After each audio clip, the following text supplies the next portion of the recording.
এক নাস্তিক এক দরবেশকে পথিমধ্যে দাঁড় করিয়ে তিনটা প্রশ্ন করল। এক নম্বর প্রশ্ন হলো, হুজুর আপনারা বলেন আল্লাহ নাকি এই দুনিয়ার সব কিছু তৈরি করেছে। এখন আমার কথা হলো, আল্লাহ যদি থেকেই থাকে তাহলে আমরা তাকে দেখি না কেন?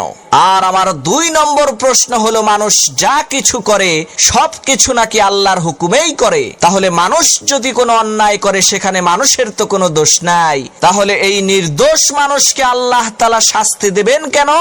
আর আমার তিন নম্বর প্রশ্ন হলো, আল্লাহ তাআলা শয়তানকে দোজখের আগুনে কিভাবে শাস্তি দিবেন? কেননা শয়তান তো আগুনের তৈরি, তাহলে আগুন দিয়ে আগুনকে কিভাবে শাস্তি দিবেন?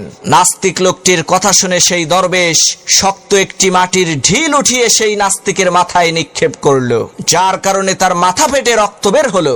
নাস্তিক রাগান্বিত হয়ে বিচারকের দরবারে যে সেই দরবেশের নামে নালিশ করলো। বিচারক দরবেশকে ডেকে এনে জিজ্ঞেস করলেন, হুজুর আপনি প্রশ্নের উত্তর না দিয়ে তাকে মাটির চাকা দিয়ে আঘাত করেছেন কেন? তখন দরবেশ বলল, মাননীয় বিচারপতি, তার মাথায় আঘাত করেই তো আমি তার তিনটা প্রশ্নের উত্তর দিয়েছি। প্রথম প্রশ্নের উত্তর হলো, সে বলেছে আঘাত করার কারণে নাকি সে তার মাথায় ব্যথা পাচ্ছে। এদিকে আমরা তার মাথার ক্ষত দেখতে পাচ্ছি কিন্তু তার ব্যথা দেখতে পাচ্ছি না। যেইভাবে ক্ষত দেখা যায় ব্যথা দেখা যায় না, ঠিক একইভাবে আল্লাহর কুদরত দেখা যায়, আল্লাহকে দেখা যায় না।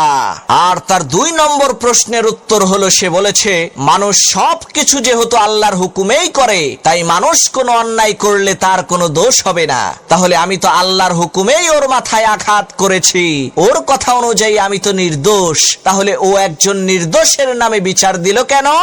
আর তিন নম্বর প্রশ্নের উত্তর হলো, ও নিজেও মাটির তৈরি আর আমি ওকে আঘাত করেছিও মাটি দিয়ে, তাহলে ও ব্যথা পেল কিভাবে?